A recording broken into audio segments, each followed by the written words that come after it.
यह घटक दल के पार्टी नेता सब ये आरोप लगा रहे हैं कि चुनाव आयोग लगातार आपकी बातों को नज़रअंदाज कर रहा है और एक तरफा कार्रवाई कर रहा है। तो चुनाव आयोग संवैधानिक दायरे पर ही रह के काम करे, इसके लिए कानूनी चाराजोई पर कोई विचार कर रहे हैं आप लोग? देखिए, चुनाव आयोग हमारे लिए एक प्रतिष्ठा का विषय है, इसलिए हम लोग ज़्यादा चिंतित हैं कि उनको निष्पक्ष दिखना चाहिए। मैं इस बात को मानता हूं कि अभी जो मुख्य चुनाव आयुक्त है उनका झारखंड से एक लगाव है, यहाँ वो सर्व कर चुके उपायुक्त के रूप में। उनका ये दायित्व व्यक्तिगत रूप से ज्यादा बढ़ जाता है, लेकिन अफसोस है कि इस प्रकार की आपत्तियां हम लोगों को दर्ज करनी पड़ती हैं। हमने इसी चुनाव आयोग को देखा था कि चुनाव आयोग की शक्तियां कितनी हैं। आज जितना स्वीप, सी विजिल, जितने सुविधा ऐप, सारे जो कंसेप्ट थे वो चुनाव आयोग के पूर्व आयुक्त टीएन शेषन जी का था। उस लेगेसी को अब यदि इस गर्त में डाला जाए तो ये काफी अफसोस है। दादा, आपके पार्टी के प्रत्याशी हैं, बचा क्या? इनके पास मनी एंड हनी, दो ही चीज। प्रचारक हो क्या रहे? उस वक्त में राज्य सरकार के लोगों को डिप्राइव करना, ये कहां तक जाए? ठीक है, उनके सुरक्षा में किसी भी प्रकार की चूक नहीं होनी चाहिए, लेकिन भारतीय जनता पार्टी के स्टार प्रचारक के रूप में उनके लिए हर सुविधा उपलब्ध हो, ये भी सही नहीं। ये लेवल प्लेइंग ग्राउंड नहीं करना चाहिए। ये पैसा भाजपा ने किस काम के लिए, मदन सिंह नाम का उनका सक्रिय कार्यकर्ता, आजीवन सदस्य, उनका पदाधिकारी, उनके वहां रखा था। ये बातें हिमंता जी को आज बताना। धन्यवाद। कोई सवाल? घंटा फेल होगा। गठबंधन की सरकार पुनः बनने जा रही है और हम लोग 2/3 बहुमत से जीतने जा रहे हैं। आप लोग अपना सर्वे करा सकते हैं। इस गठबंधन के सामने कोई चुनौती नहीं है। बीजेपी के कुछ आयातित नेता झारखंड में बसे हुए कई महीनों से पूरी कोशिश किए डेमोग्राफी से लेकर लोगों में ध्रुवीकरण करने के लिए, तुष्टीकरण करने के लिए, किसी में सफलता नहीं मिली। जनता ने उनकी आवाज़ को खारिज कर दिया है। राज्य की जनता में जो है कि उनकी आवाज़ नहीं सुनी जा रही है। हमारी सरकार जो है कि काफ़ी लाभार्थी योजना काम किया, उनकी बातों को कोई जो है कि जनता नोटिस नहीं ले रही है। लास्टली जो है कि वो लोग जो है एक सुनियोजित साजिश के तहत, कार्यक्रम के तहत प्रशासनिक जो अच्छे ईमानदार अधिकारी हैं उनको परेशान करने का कोशिश किया जा रहा है। मजे की बात यह है कि बीजेपी के नेता कुछ जो ऐसे हैं कथित कि जो पहले बोलते हैं वही चुनाव आयोग 1-2 दिन के बाद कर देता है। तो ये चिंता का विषय है। चुनाव आयोग निष्पक्ष संस्था है, ये संवैधानिक संस्था है, स्वतंत्र संस्था है। ऐसे अगर उन पर आरोप लग रहा है तो आने वाले दिन के लिए, लोकतंत्र के लिए, लोकतांत्रिक व्यवस्था के लिए बहुत खतरनाक है। इस पर पुनः विचार होना चाहिए। निश्चित तौर पर निष्पक्ष चुनाव झारखंड में होना चाहिए, जो कि ऐसा नौबत नहीं आवे कि हम लोग फिर से जो है कि गठबंधन के लोग इस विषय पर जो कि खास करके हम लोग बोले। इसलिए भारतीय जनता पार्टी धाराशायी हो चुकी है। अभी चुनावी शुरुआत है, लेकिन अफसोस है कि छठ, दीपावली, चित्रकूट पूजा, भाई दूज और देव दिवाली जितना भी त्यौहार है, गुरु नानक, ये 8 दिन का लगातार त्यौहार है। आप 13 दिन का चुनाव का मौका दिए हैं। अभी कल ही दिवाली समाप्त हुआ, उसमें 11 तारीख को अंतिम प्रचार हो जाएगा और सारे यहाँ मैक्सिमम लोग जो है कि बाहर के भी रहने वाले लोग हैं। तो इसमें जो है कि लोग अपने अपने घर पर जाते हैं, अपने अपने परिवार से मिले जाते हैं, तो आने जाने में परेशानी होगी। लेकिन चुनाव आयोग नहीं माना, अपने हिसाब से काम किया। हम लोग आशा किए तो हम लोग स्टेटमेंट भी दिए थे कि आप 13 की जगह 16 कर सकते हैं, सब नहीं हुआ, अफसोस है। लेकिन हम लोग जो है कि हमारा सेनापति, हमारा कार्यकर्ता, हमारा नेता, सब लोग हम लोग तैनात है।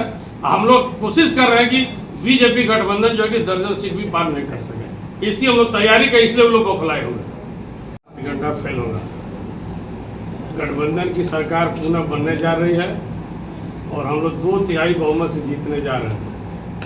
आप लोग अपना सर्वे करा सकते हैं। इस गठबंधन के सामने कोई चुनौती नहीं है।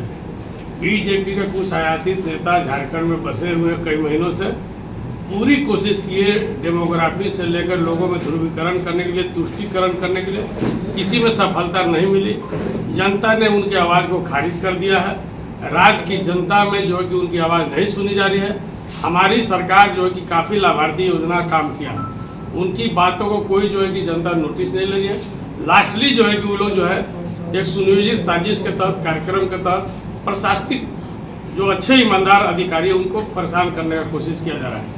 मजे की बात यह है कि बीजेपी के नेता कुछ जो ऐसे हैं कथित कि जो पहले बोलते हैं वही चुनाव आयोग एक दो दिन के बाद कर देता है। तो ये चिंता का विषय है। चुनाव आयोग निष्पक्ष संस्था है, ये संवैधानिक संस्था है, स्वतंत्र संस्था है। ऐसे अगर उन पर आरोप लग रहा है तो आने वाले दिन के लिए लोकतंत्र के लिए, लोकतांत्रिक व्यवस्था के लिए बहुत खतरनाक है। इस पर पुनः विचार होना चाहिए। निश्चित तौर पर निष्पक्ष चुनाव झारखंड में होना चाहिए, जो कि ऐसा नौबत नहीं आवे कि हम लोग फिर से जो है कि गठबंधन के लोग इस विषय पर जो कि खास करके हम लोग बोले।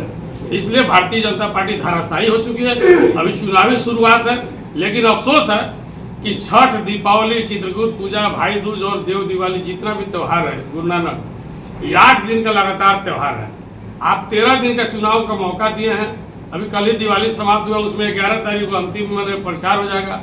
और सारे यहाँ मैक्सिमम लोग जो है कि बाहर के भी रहने वाले लोग हैं। तो इसमें जो है कि लोग अपने अपने घर पर जाते हैं, अपने अपने परिवार से मिलने जाते हैं, तो आने जाने में परेशानी होगी। लेकिन चुनाव आयोग नहीं माना, अपने हिसाब से काम किया। हम लोग आशा किए तो हम लोग स्टेटमेंट भी दिए थे कि आप 13 की जगह 16 कर सकते हैं। सब नहीं हुआ, अफसोस है। लेकिन हम लोग जो है कि हमारा सेनापति, हमारा कार्यकर्ता, हमारा नेता, सब लोग हम लोग तैनात है। हम लोग कोशिश कर रहे हैं कि बीजेपी गठबंधन जो है कि दर्जन सीट भी पार नहीं कर सके। इसकी हम लोग तैयारी का, इसलिए वो लोग बौखलाए हुए। बचपना उन्होंने कोडरमा में भी किया था।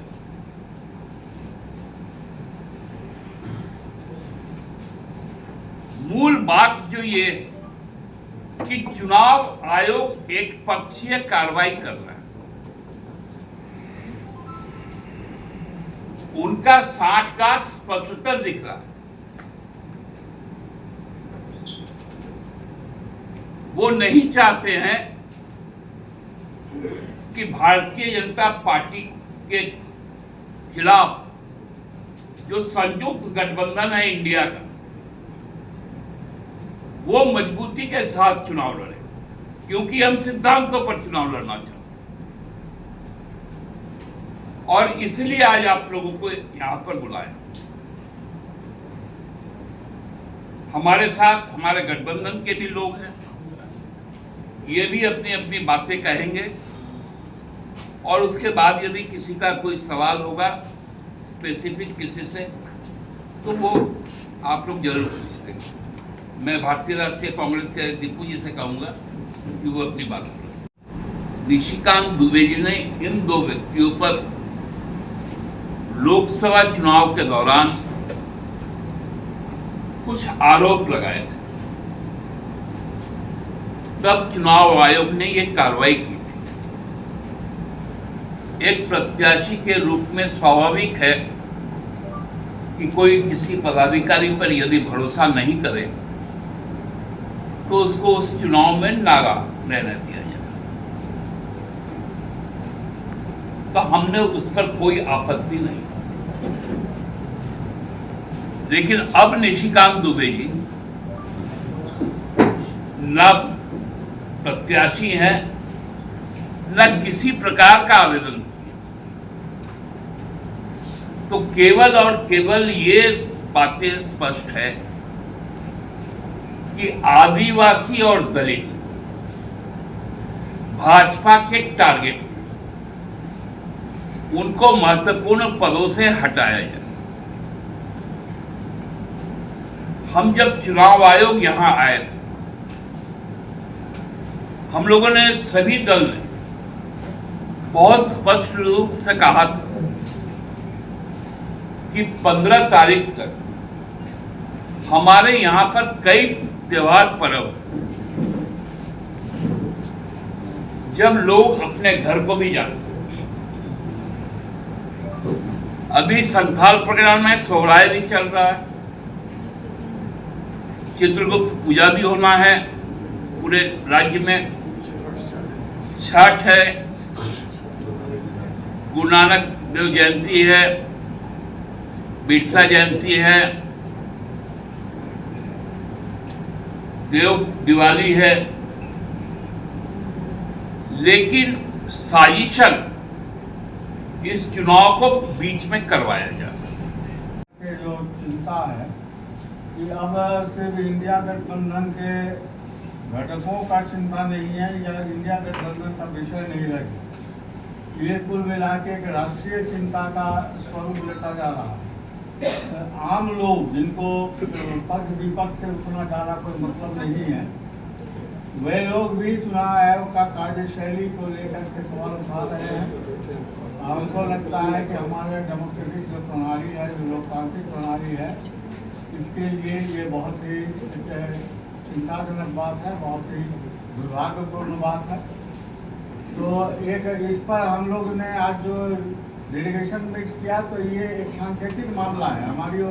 हम तो अपनी प्रक्रिया का पूरा करते जा रहे हैं, जहाँ जहाँ पर भी जिस सवाल पर भी हम लोग को निष्पक्षता का अभाव दिखाई पड़ता है, उस पर हम लोग चुनाव आयोग का ध्यान आकर्षण करते हैं। लेकिन अब उस पर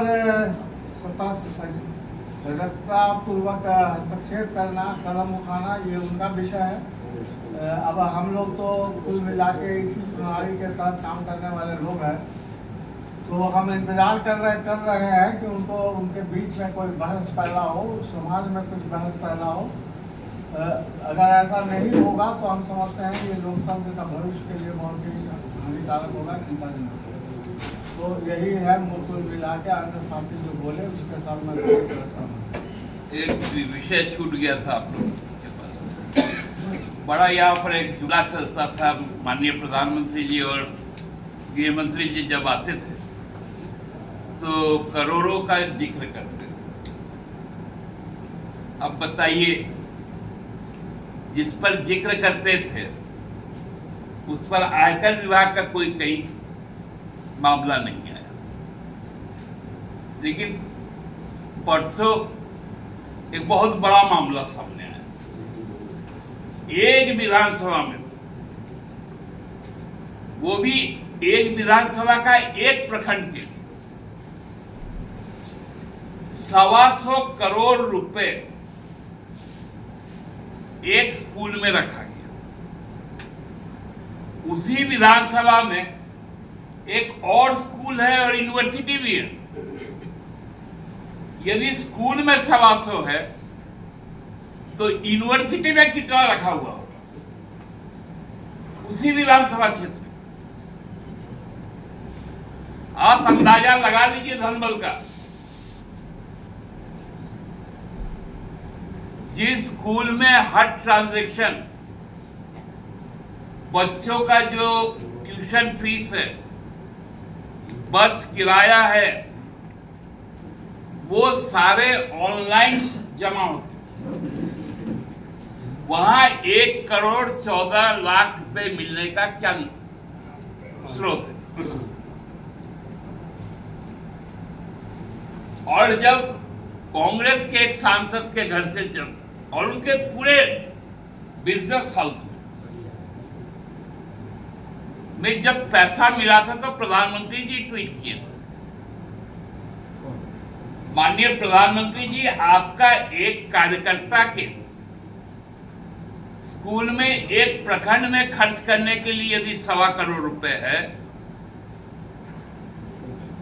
तो इस राज्य में आपके कितने हजार करोड़ का चुनावी बजट है?